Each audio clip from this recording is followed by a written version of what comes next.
Welcome to Libby's Leadership Lab. I'm Libby Gill, and I'm here to help you level up your leadership skills so you can create the professional life you really want without sacrificing your personal life.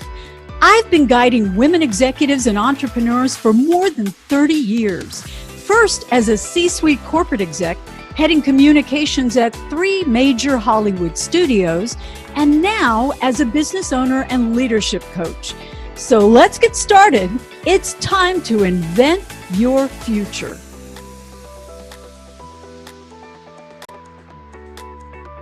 Welcome to the Leadership Lab, everybody. And I want to ask you, have you ever thought about just kind of chucking it all, giving it all up, whatever it is you're doing, packing up your house, selling your car, and moving halfway around the world for a whole new job in life? Well, I bet you thought about it, but you may not have done it. But our guest today, Carr, did exactly that. And it all started with an online job application. Welcome, Catherine. I'm so glad you're here today. Hey, Libby, good to be here. So did I get that right? It really did start. You were cruising around surfing the internet, right? Yeah, it was a complete accident. I had woken up that Saturday morning thinking there had to be more. There was something that had to be more. Oh, it's the old Peggy Lee song. Yeah, exactly. Yeah. Is that all there is? Yeah. Okay. And I jumped online and started thinking about international and travel because it's something that had always gotten me, the travel part. And there just had to be something more. And I, on a whim, complete whim, applied for a position with Doctors Without Borders.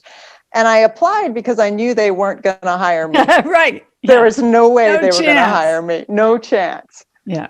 And then 6 weeks later, they called me. Wow. What did you think when you got that phone call? I thought that they had called the wrong person. You're right. There was an element of, are you sure you've got the right person? Me? And in fact, yeah, I know, right. who, Catherine, who? Right. Well, and in fact, when they had invited me for that to go at my expense for an interview, I was living in New Mexico at the time. They said, yeah, you're invited to an interview at your expense in Texas, in Austin, Texas. Well, it's not too far, at least. It's not too far, but I told a friend of mine, I'm like, nah, I'm not going to go. They're not serious about it. I'm not going to go. And my friend called me later that night and she said, Catherine, I found a ticket for you. You really got to go to this interview. Oh my gosh. Yeah. And honestly, I wouldn't have gone if she hadn't done that. So I was out.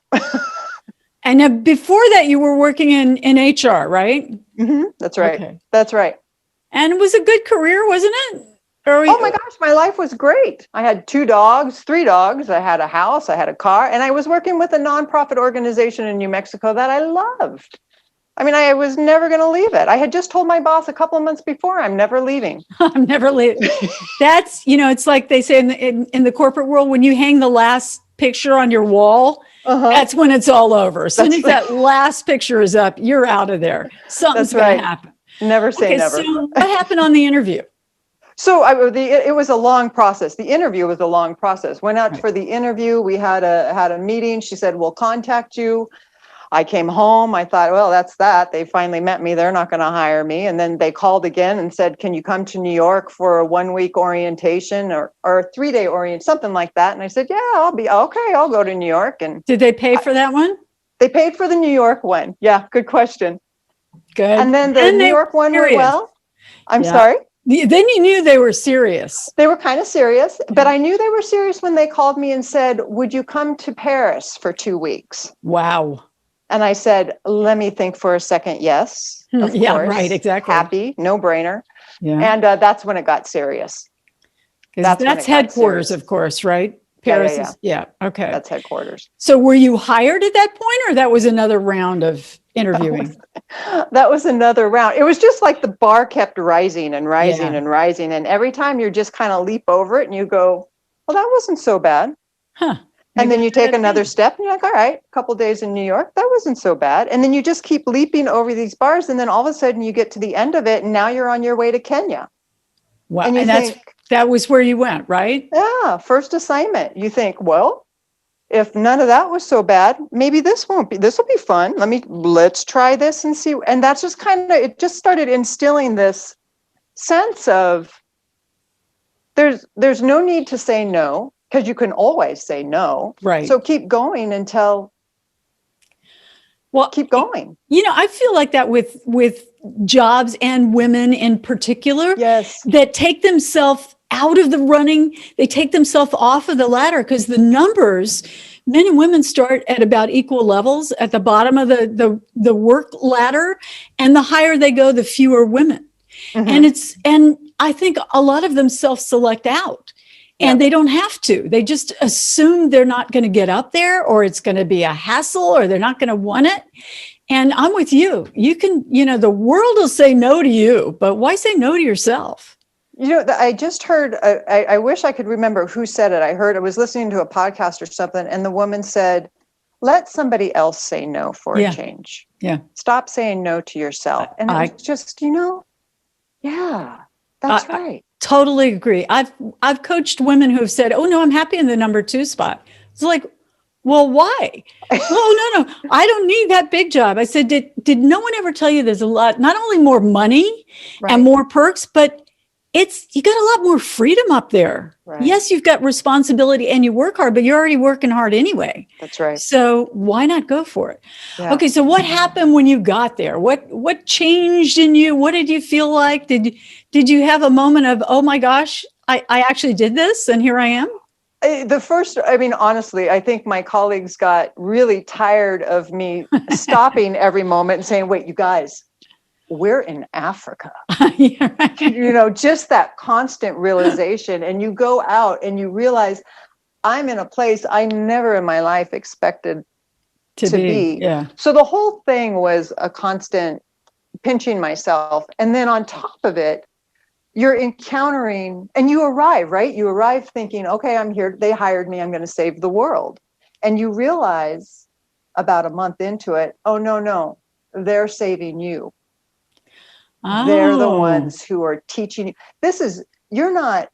You're not here to do, Catherine. You're here to learn how this thing works and understand what's going on. You just gave me a little chill. I get I always call it the chill of truth. Yeah. When I hear something, it's like, oh yeah. How interesting. It was super interesting. And just everything. I mean, there was, everything was different. The way the morning tea. I mean, even from morning tea, where they would stop every morning to have tea. And it just made me crazy because in my world, you're working. You don't stop. You don't have tea. And I couldn't understand why I had to deal with morning tea issues and why this cook had more sugar than this cook and why this person wanted more tea than this. But then you realize that the morning tea was a social thing. Right. A way of life. A way of life and a way of the culture. And this was how they communicated and this was how they connected. Yeah. And here I am trying to resist it and change it. Why? Yeah. Why? Yeah, exactly. Why not just go with it? Yeah. And so there was a lot of just go with it and just kind of stop and watch and it hasn't changed since. Yeah, it sounds like. Yeah, because this is now 10 years later, right? Absolutely, yeah. Yeah, a decade of but it really is. You are in service. You are really giving to the world. I mean, this is a lofty. I think you're a real humanitarian.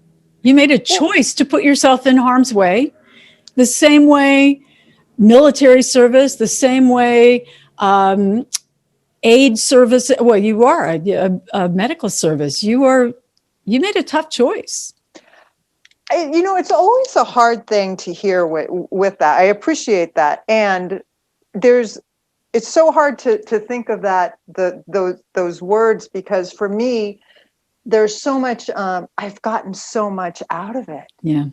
I mean, I'm of service. Well, maybe on the outside, but really on the inside, there's a lot of reward associated with this. I mean, so the beverages aren't always cold and you're sleeping under a mosquito net and things aren't always the most comfortable in the world, but man, the people you meet and the things you encounter and experience, and your mind just every day is just blown wide open. It's insane. So what was the biggest leadership lesson or the biggest takeaway that you can share with other people? If you can capsulize what you learned. So I don't think I can, number Yeah, one. there are probably a million things. I can't capture. But what I can tell you is when I think of leadership, this is what I see in my head. I was on an assignment in Malawi, and I was doing human resource type stuff, the same kind of human resource type stuff that you do. And all of a sudden we had to get ready for, I think it was a holiday party. It was the holiday party or something. Now I'm organizing a holiday party in Malawi. I'm not saving the world. I'm organizing. And I was struggling with the culture because, again, I was trying to force my way of doing holiday party planning in an HR realm that I knew from my environment into a completely different culture and context. Right. So I was sharing this with one of my colleagues. Now, my colleague was not from Malawi. He was from Sudan. And I told him what was going on. I said, this is what's going on, and it's not working, and I'm really upsetting them, and I don't understand why they can't just get on board with what I've got going on. And one day I came into the office compound, and there he was standing under a tree with all of the people from the office talking to them. And he was sharing with them their stories and understanding, and he was problem solving my issue for me because I walked over to the tree to kind of listen to hear what was going on. And they were talking about how a holiday party should be run and what they wanted and it's such a basic thing that Mm-hmm. I should have known. But there he is being a leader under a tree in the middle of Malawi where they're sharing stories. And so when you ask about leadership, this is an image that comes to my mind all the time, where he took time to go share stories with them, understand, truly listen, and the kindness that was involved in his ability to do that and to bring everybody on board. And no joke, when that meeting was over, everybody in that meeting, now we're back into holiday mode, and now I'm on board with them. Yeah, right. And I think that's leadership. I do too. You must have learned a lot about judgment because you're people from just completely different levels of education or the way they live in their families, their homes, everything completely different. And boy, it must have just changed your perceptions about the world with so much depth. Everything. Yeah. Everything. Not a single preconceived notion or perception that I have had has not been changed. Yeah. I mean, and it doesn't mean values have changed. It doesn't mean morals have changed. Those are solid. But the way I look at things or the way I had encountered things. Yeah. It's just insane. Well, one thing about that entire experience, which I know is continuing to this day, is that it requires a certain level of, I mean, you make it sound so nonchalant, like, it didn't take much to get on that first plane to Austin, but it required a level of gutsiness and risk taking. And I think at that moment, and your friend sort of shoved you over the edge, which I think is such a benefit, and women can be instrumental in saying, no, apply for that job, or go for that, or break up with that guy, or whatever it is about life to give you that mirror. But you were open to it and you took the risk. So what does that say about risk taking? What can you share? What can you teach others? And I know you don't think of yourself as a teacher, but you are. What can you share about having the guts, finding that courage? I think we sometimes look at things at the wrong angle because it's not so much what's the risk about getting on the plane, what's the risk about not getting on the plane. Oh, Interesting. What happens if I don't do it? What happens if I don't get on that plane? What happens if I say no? What happens if I don't decide to take that extra challenge? Or what if I don't do it?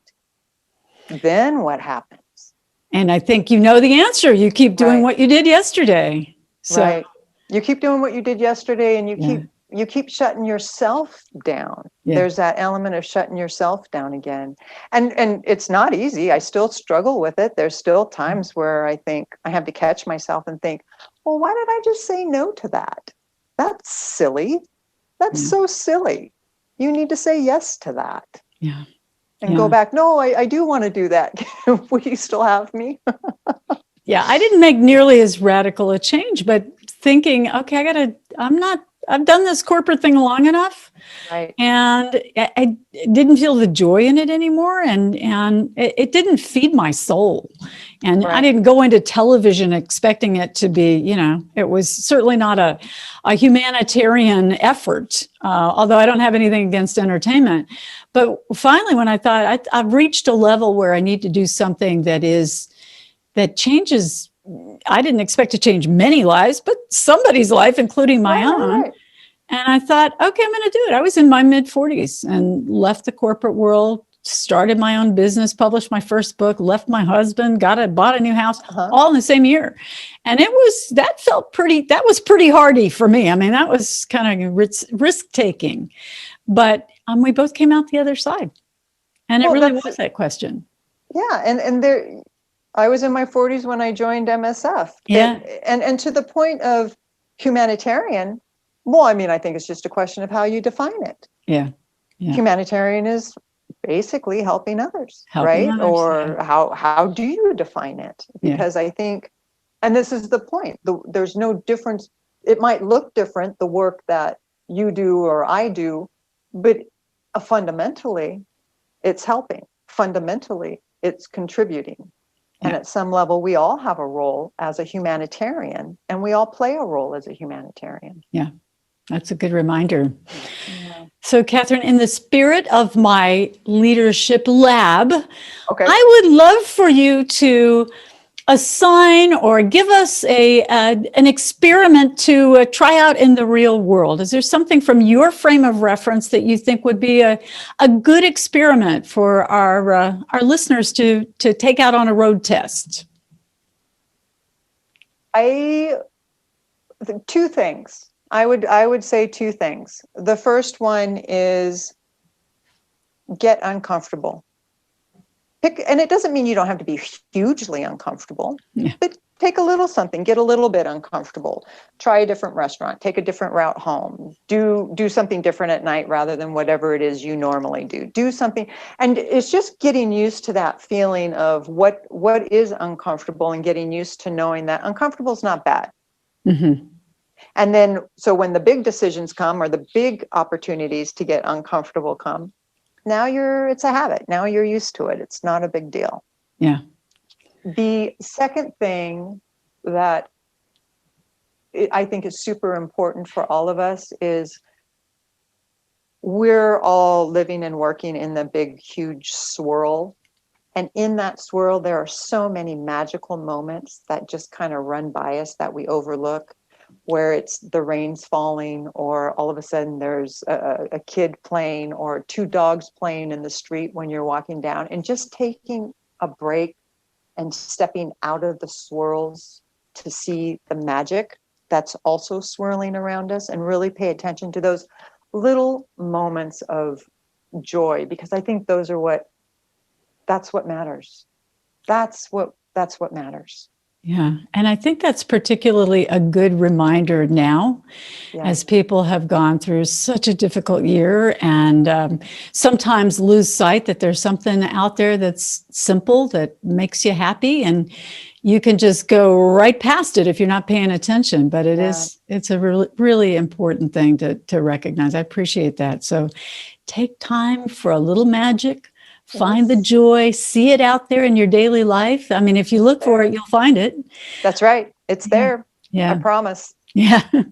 So you do all these other awesome things. I know you do a lot of speaking, talking about your Doctors Without Borders experience or MSF experience, and some of the fascinating stories you have to tell. So where do we find out more about you?